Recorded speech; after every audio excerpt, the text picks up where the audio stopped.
Thank you very much, Nicholas. I apologize for pressing a little bit of time. Next speaker is Dr. Abdul Munim Khan. He's from Pakistan. He received a urologist degree in Hungary, and he has numerous publications and postdoctoral fellowships.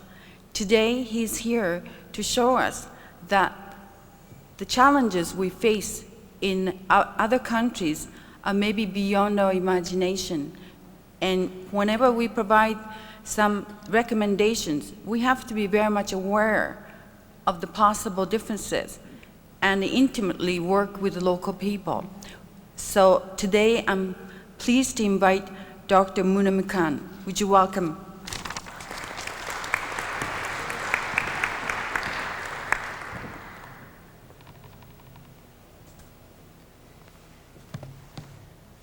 Honorable Congress General, His Imperial Highness, Prince Takamado, worthy ministers and delegates. Today I have the honor to come to this podium to talk about the challenges to telehealth and multimedia in underdeveloped countries. I thought that I'll be a bit easy in talking on this podium, but just now I got a paper from Congress General Professor Masaki Miyazako that I should go just like I used to drive in Germany, that there is no speed limit there.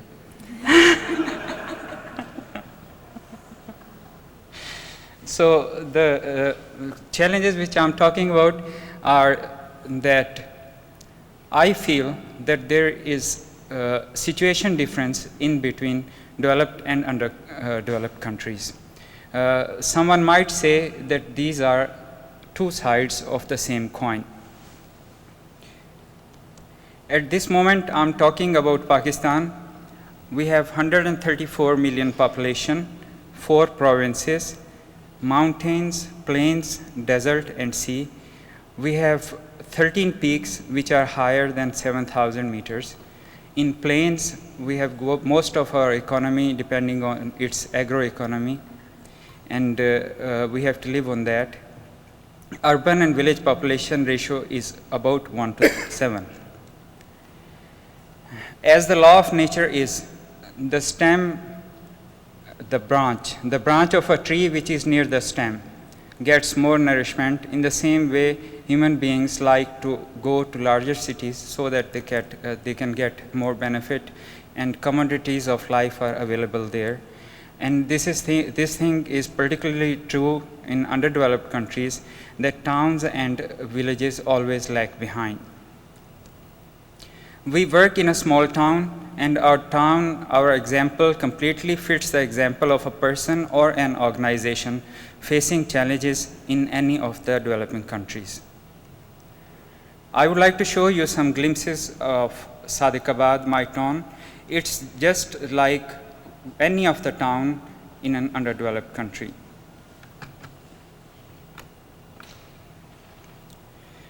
People live in such houses which I showed you, and this is another example like castles people live in. But people also live in tents, as you see that. And in the same way, the slide is not so bright, but these are nomads who live in tents. They've got monkeys, and they go around the cities and towns and villages. This is the example of a village. We have 5-star hotels in big cities, but in towns and small villages, we have the hotels like this, restaurants like this. People get their food there.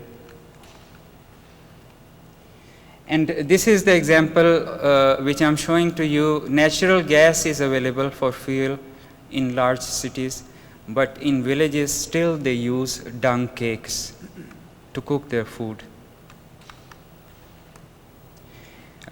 Planes are available, railway is there, buses are there, but improvisations in small villages are also there. And this is a typical example of converting a motorcycle into a rickshaw. And this means is also used, donkey cart, for transportation. And in the middle of the town, there is a water channel. People bathe in it. Animal wash is also there. People wash their, clean their utensils in the same water. We also get drinking water from the same channel. In this background, I would like to show you the example of work of struggle. This is the hospital where I work. My forefathers started this project, and at this moment there are 9 specialties in this hospital.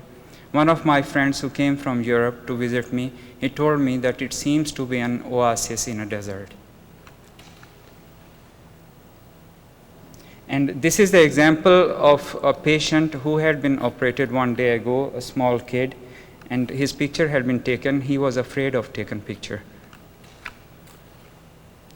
This is an old man, the patient and relatives in the hospital who were being treated. And my particular specialty is endourology. I take the stones out of kidney through 1 centimeter hole with the help of endoscope, and this is a bulk of stone taken out from a kidney of a patient through that incision. And this is another example of simultaneous operation of both kidneys, that I took the stones out of those kidneys. Our best achievement until now is writing a book which has been published by a German company and has been distributed all over the world.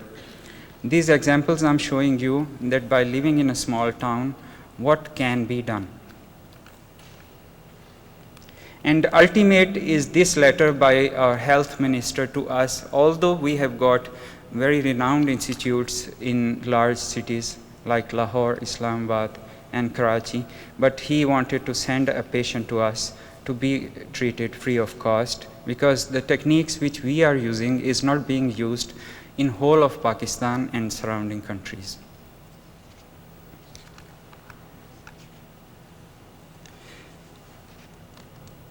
This is some of the statistics, not to go into detail. This is just, there is a reason to show this slide, which I'll be telling you later on. Now we talk about how we communicate in Pakistan. There are conservative methods. The times of pigeons to take the message has gone by, long gone by. Now we reached a stage, it's a low-level stage, that a relative comes from 1,500 kilometers to inquire, and then the patient comes from that distance to be operated upon. Number 2 is letters. We receive heaps of letters from different patients and we answer them. That's the way of communication we are doing there in Pakistan. And among electronic mediums, we are using telephone and fax. Telephone is mostly used medium. People consult with us. They get post-operative advices. They talk with us, and we calm them down if there is some serious problem. Internet service is also available. We have got, we lack the facilities of expertise in that field, but we have got the infrastructure for that fiber optic system. Now I'm talking about the challenges. First of all is poverty. It is one of the factors to deprive someone of basic necessities of life. Urban population and certain class of rural area is well off financially and may enjoy the facilities of telehealth and multimedia, but majority of people cannot afford it. And this is not the story of one country, it is rather whole of the underdeveloped bloc is under the grip of same situation and hardships. Illiteracy and poverty are twin sisters. The graph goes side by side. Without adequate level of education, the realization of advantages and benefits of multimedia cannot be done. Preventive health measures cannot be achieved, and flaring of communicable and tropical diseases are related with underdevelopment, and behind that is illiteracy. Lack of health education is also existing, and it should have been done on government level a single center cannot do that job, although we have got a floor, whole of the floor in our hospital to teach the students from schools and universities. But we cannot cope with the situation alone. Political instability is also a factor.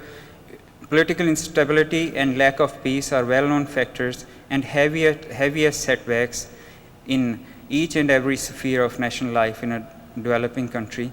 A mere blow shatters the economy and there is reverse gear to the development and progress. We are backward not for the sake of talent, but due to financial hardships. And political instability counts a lot for international image, industrial development, and investment of foreign capital. There are advanced medical facilities which can be afforded by a certain group of citizens who are well off, but generally people cannot afford it. But telehealth through multimedia will become a challenge even to be introduced to that class. In fact, there is large gap between the economy of developed and underdeveloped countries. Promotion to health sector, preventive and curative alone, will remain a dream till flagrant inequality exists. And it's a hard fact that a dinner tip in some of the restaurants of Edmonton may amount to as much as a month's hard-earned wages in a third world country. While bridging the apparent gap, at least high-ups of telehealth and multimedia technology should not deal the third world at par with developed countries. Accessible and lenient policy will certainly encourage and promote telehealth and multimedia devices in underdeveloped countries. We also need to train the people who are in the field on both sides, users and the communication. And I do expect from this honorable, prestigious house to back up my voice. At this moment, I feel that there are some of the delegates, worthy delegates, who think that they are on the other side of a deep, dark ditch and third world countries on this side. And I showed you my own example, and from my own example, I may quote that 6 years ago, when I started working in that town, I could have worked in any of the large cities or in any of the part of the world, but I selected that. And I felt the same, that I'm on the other side of that ditch and my folks are standing on this side. And now I'm able to bridge the gap. In the same way, both the developed and underdeveloped countries, they can move hands in hands for the betterment of mankind. At the end, I would like to thank Masako and her husband, John, who inspired me to come out of that remote area of a third world country to Edmonton and talk on this topic. And I also thank you for your patience to listen to me. Thank you very much.